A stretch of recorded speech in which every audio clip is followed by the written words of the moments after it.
Section 2. You will hear the chairman of the Highways Committee of Granford speaking to members of the public about proposed changes to traffic and parking in the area. First, you have some time to look at questions 11 to 13. Good evening, everyone. My name's Phil Sutton, and I'm chairman of the Highways Committee.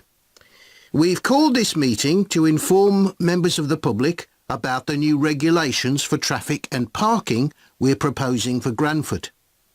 I'll start by summarising these changes before we open the meeting to questions. So, why do we need to make these changes to traffic systems in Granford? Well, we're very aware that traffic is becoming an increasing problem. It's been especially noticeable with the increase in heavy traffic while they've been building the new hospital. But it's the overall rise in the volume of traffic of all kinds that's concerning us. To date, there's not been any increase in traffic accidents, but that's not something we want to see happen, obviously. We recently carried out a survey of local residents, and their responses were interesting. People were very concerned about the lack of visibility on some roads due to cars parked along the sides of the roads. We'd expected complaints about the congestion near the school when parents are dropping off their children or picking them up. But this wasn't top of the list, and nor were noise and fumes from trucks and lorries, though they were mentioned by some people. We think these new traffic regulations would make a lot of difference, but we still have a long way to go. We've managed to keep our proposals within budget, so they can be covered by the council. But of course it's no good introducing new regulations if we don't have a way of making sure that everyone obeys them. And that's an area we're still working on with the help of representatives from the police force.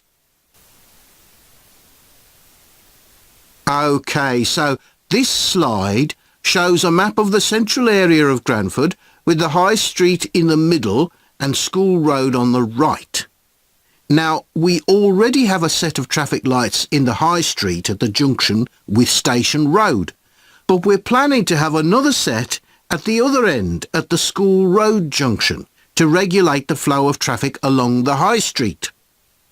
We've decided we definitely need a pedestrian crossing.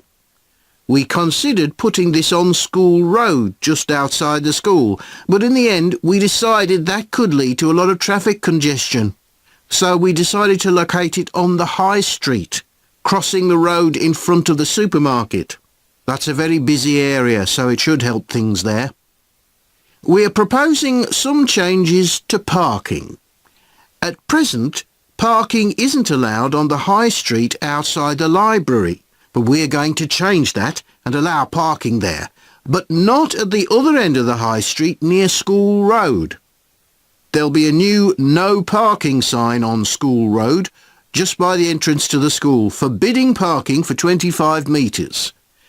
This should improve visibility for drivers and pedestrians, especially on the bend just to the north of the school. As far as disabled drivers are concerned, at present they have parking outside the supermarket, but lorries also use those spaces, so we've got 2 new disabled parking spaces on the side road up towards the bank. It's not ideal, but probably better than the present arrangement. We also plan to widen the pavement on School Road. We think we can manage to get an extra half metre on the bend just before you get to the school, on the same side of the road. Finally, we've introduced new restrictions on loading and unloading for the supermarket, so lorries will only be allowed to stop there before 8 a.m. That's the supermarket on School Road. We kept to the existing arrangements with the High Street supermarket. OK, so that's about it. Now, would it...